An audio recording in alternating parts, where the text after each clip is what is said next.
There's a lot of intense action in this video here. We get the small ones. This guy was clobbered, completely gone. And we also got a lot of big ones. This was a great day for the big ones. Most of the fish caught this day were large enough to sell to the restaurant.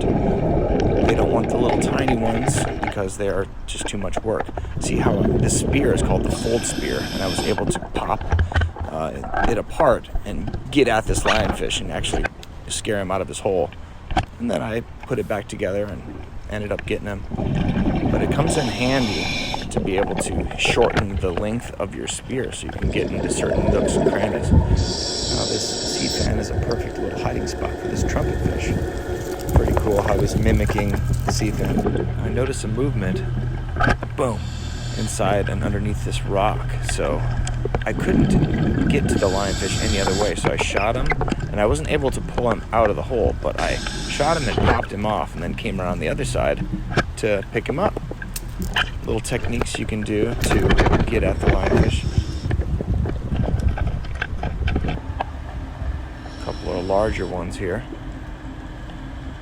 They're just stalking prey slowly. A lot of people say, why don't you show them eating? And truthfully, they are hunting pretty much at all times. Unless they're sleeping, they're stalking and slowly hunting. So I am showing you them eating and stalking because that's what they do all the time. It's just they're so slow at it. That's their technique, to put out their fins, which look kind of like a lion's mane, and that's why they got their name lionfish. So they put out these big side fins, which don't actually have any venom, and they corral a fish into a corner and then use their really fast sucking, slurping motion to suck up the prey into their mouth. And they can eat darn near anything, which makes them a really, really invasive predator in this area where they have no predators. And here we go. Boom! See how I go right over the top, right into the head. Their eyes can only look kind of more forward, so if you come from above, they don't see you coming, especially when you can use little techniques like using your other hand to have their eyes focus on that other hand, so you can just shoot them there. They love using these barrel sponges as a little home. Spook him out of there. Bam! So you just gotta be patient and slow when you're hunting these fish. And we, of course, are removing them to help the environment, where they're not supposed to be here, so we have to go out there and collect as many as possible. And our nonprofit does a pretty darn good job. We catch so many that we're having a harder time finding a lot of them sometimes, but luckily we have this awesome thing. It's called upwelling, and sometimes the Gulf Stream pushes really cold water. Oh, he got off. Let's see if I can capture him. Oh my goodness. Sometimes it pushes this cold water from the deeper areas of the ocean, which can be well over 1,000 feet deep, and it makes that water go closer to shore. And when that cold water comes in, it can push any lionfish from those deeper waters into shallower waters, because lionfish can't stand cold temperatures. So that's why you'll never see an issue with lionfish in areas like California here in the United States. We say they live in the South Pacific, not the Pacific. So people think, oh, Pacific, that's California. No, they cannot live there because it's just too consistently cold over there. Bam, that's a good shot. Right in the head. That's pretty much what you're trying to do. You're trying to get them killed as soon as possible if you can, or they can pull out of a capture if you get them in the soft areas of their body, and it mars up the meat and makes it so you can't really sell the fish.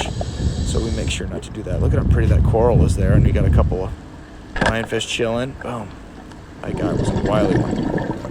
And look at the belly on that lionfish. Just chock full of food. And that's a male.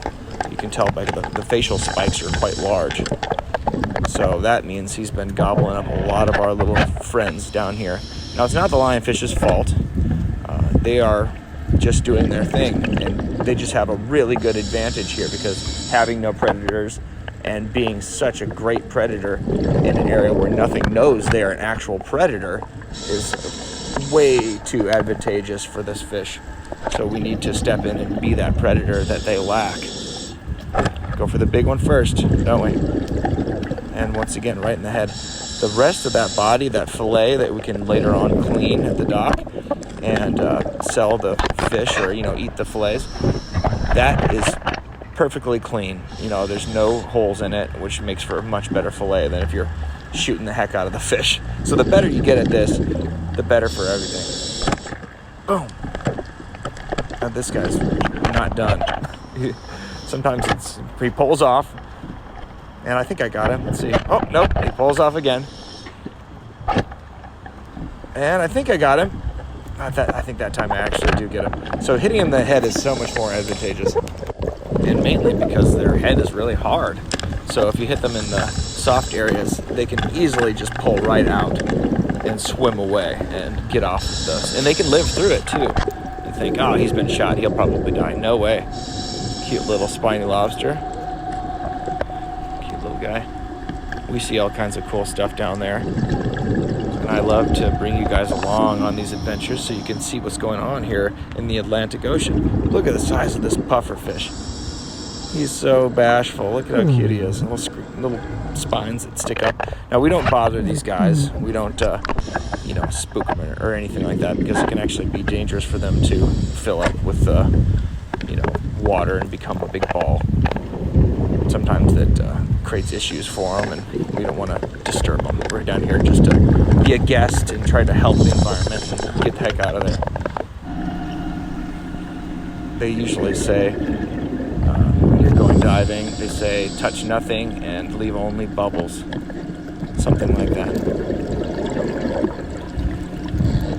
This is the area we're diving in. It's very pretty. It's got all kinds of different life, sponges and hard corals and soft corals. Not as many hard corals lately. We've had a lot of issues because of global warming and also big problems with pollution in the waters. Oh, just cruising along. Look, it paid off. There's the lionfish. So we don't see these guys constantly. I usually just film the shots. So you might go 10, 15 minutes without finding a lionfish.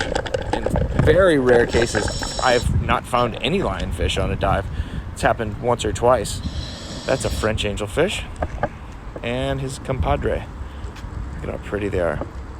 Now, what's the difference between the gray and the French? They're almost identical, but that yellow is the main difference. The gray is just more of a gray tone throughout, and that yellow makes it a French angelfish. I just love how they travel together. They're just little homies. Nice little trunk fish here. And little jack. And this is our friend, the red grouper. The red grouper is one of the most common groupers you're going to see in our waters around Florida. The black grouper's nearly gone. Let's see who's under here. Pow! Oh! Psych. Let's try it again. There we go. Not a bad shot. Not a bad shot. Second time's the charm. Now, who do you think this is? That's right. The Caribbean spiny lobster. These guys are super sharp. They have all kinds of little needle-like spines all over their body. That's why they call them the spiny lobster. If you were to try to grab one, you're most likely going to be bleeding because they're so sharp. They're like little needles everywhere. Super painful. Oh, see him splaying out those spines, protecting himself as best as he can, not knowing what was really coming. This guy's hiding between the Twin Peaks. Bam. See, the current's pretty calm right here. Pretty successful. And I was showing you guys the French angelfish earlier, and check it out. The gray angelfish. They're always hanging out with their buddies. Here I am. I'm waiting and doing my safety stop, so I'm off-gassing to make sure that I'm not going to get bent or anything like that. I got almost a minute in, and still a decent amount of pressure there. But I'm going up to the surface, and I am done with one full container of lionfish. Thanks for joining Lionfish Extermination Corporation. Make sure to follow us, and we will talk to you guys soon. Later.